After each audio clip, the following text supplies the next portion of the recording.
तपाईको छेउको साथीलाई भन्नुहोस् न तपाईको हृदय के को लागि बनिएको हो भनेर एन्सर पनि दिनु भयो हुन्छ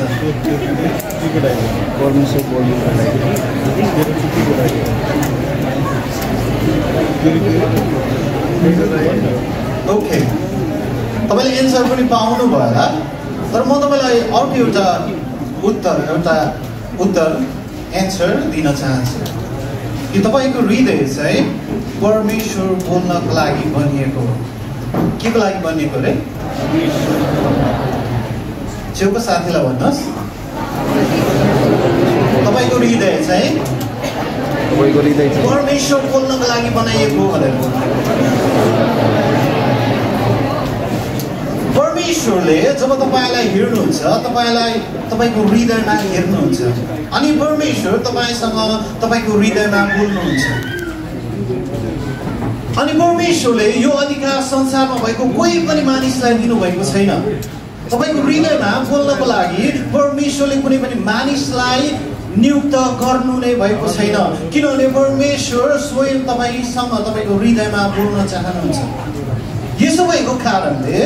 तपाईले तपाईको हृदयलाई परमेश्वर बोल्नको लागि खुल्ला गर्नुपर्ने हुन्छ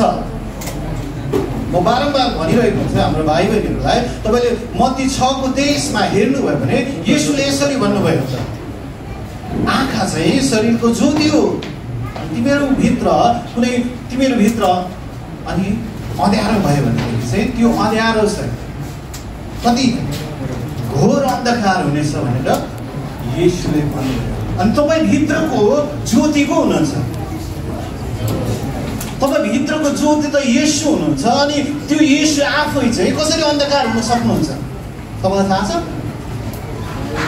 जब तपाईले आफ्नो हृदयमा परमेश्वरलाई बोल्न दिनु हुँदैन नि तब तपाईँ र मेरो हृदय अँध्यारो हुन्छ अनि त्यो अन्धकार चाहिँ घोर अन्धकार हो रे त्यो अन्धकार चाहिँ घोर अन्धकार हो अनि त्यो कसरी उज्यालो हुने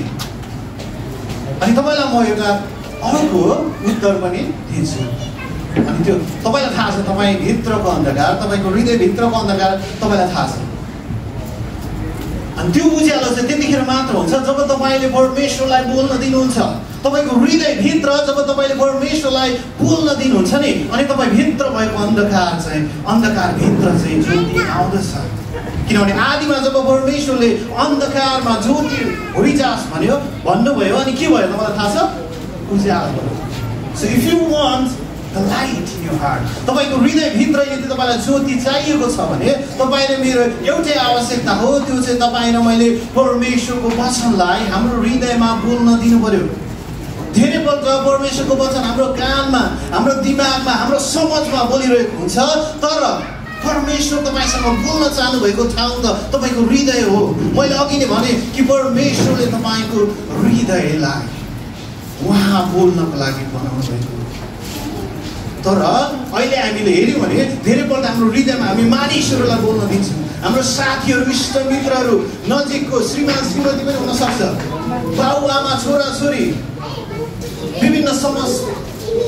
सम्बन्धहरू विभिन्न समस्याहरू परिस्थितिहरू हाम्रो हृदयमा बोलिरहेको हुन्छ तर मैले तपाईलाई यो कुरा भनिरहेको छु बारम्बार भनि नै रहन्छु कि तपाईको हृदय चाहिँ परमेश्वर बोल्नको लागि बनाइएको हो परमेश्वरले कुनै पनि मानिसलाई तपाईको हृदयमा बोल्नको लागि अधिकार दिनुभएको छैन कुनै पनि मानिस